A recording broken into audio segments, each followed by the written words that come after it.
असम चेरो चेरुआ समुदाय के द्वारा चेरो जनजातीय सम्मेलन किया गया। चेरो सरना प्राकृतिक पूजक सह चेरो मिलन समारोह कार्यक्रम का प्रथम दिन सरना झंडा गढ़ी सह असम में विभिन्न जिला से चेरो समुदाय का 12 जिला का चेरो झंडा मिलन हेलेम काबारी अखड़ा में पूजन कर सरना चेरो अखड़ा में अपने पुरखा महाराजा मेन्नी राय जी की प्रतिमा हेतु भूमि पूजन असम चेरो समुदाय के द्वारा किया गया। कार्यक्रम का मुख्य उद्देश्य चेरो समुदाय की भाषा, संस्कृत, इतिहास, विरासत को बचाना एवं समुदाय की एकता पर बल देना।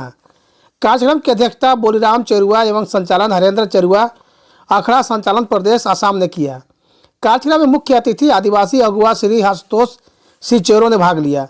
कार्यक्रम में असम के सभी जिलों से चेरो ओखड़ा नृत्य सह जिला के अगुआ माताएं एवं बहनें उपस्थित हुए। कार्यक्रम में आदिवासी संस्कृति कार्यक्रम विपोन चेरुआ ने किया। कार्यक्रम में मातृशक्ति के रूप में झीरू चेरुआ, गीता चेरुआ, मोनिका चेरुआ, मैना चेरुआ और उनके अनेक दीदी बहनें भी उपस्थित रही। नमस्कार, जय भीम, जय संविधान। मैं संतोष मेहरा। मेरे लिए देसी सर्वोपरि सिर्फ सच के साथ संतोष मेहरा ऑफिशियल चैनल को सब्सक्राइब जरूर करें। कार्यक्रम में पद यात्रा के साथ अपनी संस्कृति गाना जोहार जोहार जाति चेरो आदिवासी गाना आदिवासी परंपरागत वेशभूषा में किया गया। कार्यक्रम में आशुतोष सिंह चेरो जो कि मुख्य अतिथि के तौर पर कार्यक्रम में शामिल हुए थे, उन्होंने समाज को बताया कि सिंधु घाटी, मोहनजोदड़ो, हड़प्पा की सभ्यता ही देश की आदिवासी इतिहास की एक गवाह है। चेरो जन्मजात आदिवासी होने का सबूत भी मिलता है क्योंकि चेरो द्रविड़ियन है, कोलेरियन है। चेरो का इतिहास पलामू में भगवंत राय से शुरू हुई थी, बाद में मेदिनी राय और कई राजा हुए। पर हम सभी का ये सोचना होगा कि रोहतास में चेरो के आने के पहले भी चेरो था, वो और चेरो नहीं होता। रोहतास से पहले तो क्या रोहतासगढ़ का इतिहास होता।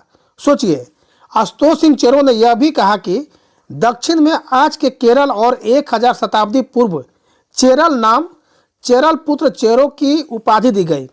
सोचिए, चेरो की केरल पुत्र की उपाधि से पहले भी उदय हुआ, तभी तो चेरो को केरल में चेरल पुत्र कहा गया।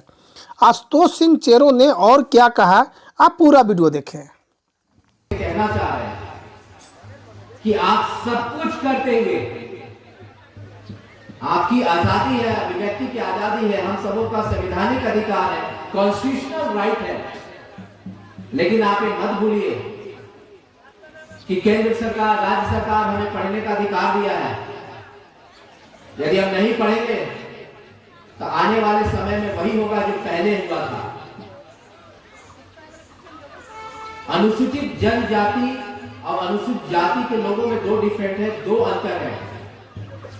थोड़ा समय ले रहा हूं सॉरी इसके लिए, लेकिन उनके साथ सोचिए जो पहले गला में थूकदानी था और पीछे झाड़ू था, क्योंकि उन लोगों के साथ इसलिए ऐसा हुआ क्योंकि वो धर्म के लिए मर गए। इसीलिए उनके साथ जबरदस्त तरीके से छुआछूत जैसे बीमारियां आई, लोग उनको इग्नोर करने लगे, लोग मंदिरों में ढुकने के लिए लड़ रहे थे। और आदिवासी उस समय बोले कि नहीं, हमको वहां नहीं जाना, हमको जंगल बचाना है, क्योंकि जल जंगल जमीन नहीं बचेगा तो आदिवासी कहां रहेगा। आदिवासी हमेशा उसकी पहचान है जल जंगल जमीन, और वो नहीं रहेगा तो आदिवासी की कोई पहचान नहीं है।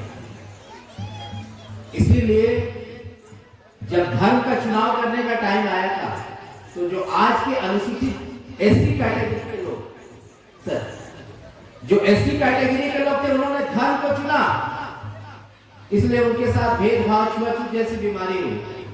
और हम लोगों ने धर्म को नहीं चुना, हम लोगों ने कहा कि हम प्रकृति पूजक हैं, हम आदि अनादि आदि शक्ति के पूजक हैं, सूर्य आसमान धरती पंच तत्व के पूजक हैं। इसलिए हमारे साथ छुआछूत और शोषण जैसी बीमारियां नहीं हुई, क्योंकि हमारे पुरखों ने एक व्यवस्था बनाई। और इस देश की आजादी में जल जंगल जमीन को बचाने के लिए भगवान बिरसा मुंडा, शिदो कानू, फुल चांद भैरव, चुड़ामन राय हमारे पुरखा राजा मेदिनी राय, हमारे राजा भागवत राय, हमारे 18 राजा पलामू के किला से राज करते थे। हमारे सभी 32 जनजाति उरांव, मुंडा, कोल, भील, गोंड सबों के साथ मिलकर इस देश की आजादी में बहुमूल्य योगदान दिया। लेकिन इतिहास कुछ और पढ़ाया गया। इतिहास में पढ़ाया गया कि Mangal Pandey was the first freedom fighter. इतिहास में 1857 की क्रांति के लिए पहला योद्धा फांसी चढ़ने वाला मंगल पांडे। लेकिन वो इतिहासकारों ने ये नहीं बताया कि 1857 से पहले झारखंड की धरती पर 17 वर्ष की आयु में तिलका माझी अपना जल जंगल जमीन ब्रिटिश हुकूमत के खिलाफ आवाज उठाया था, विद्रोह किया था।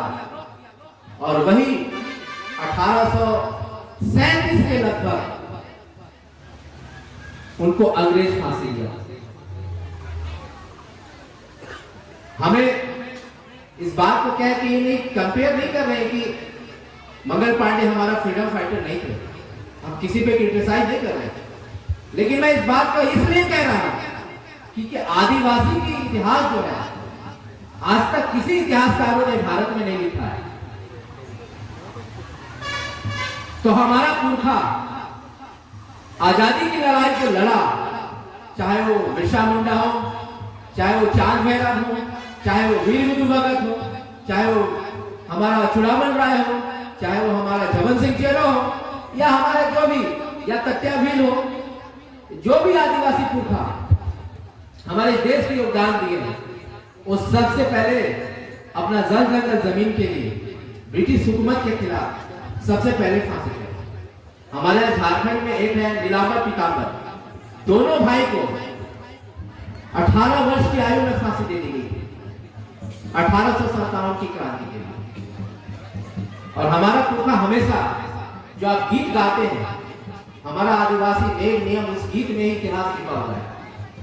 इसलिए आप सबों को एक कर्तव्य है कि अपनी पुरखा द्वारा बनाई गई व्यवस्था की ओर चलिए, इतिहास को पढ़िए, और यदि पूजना है तो उसको पूजिए जो हमें आज इस भारत भूमि पर आजाद करके गया।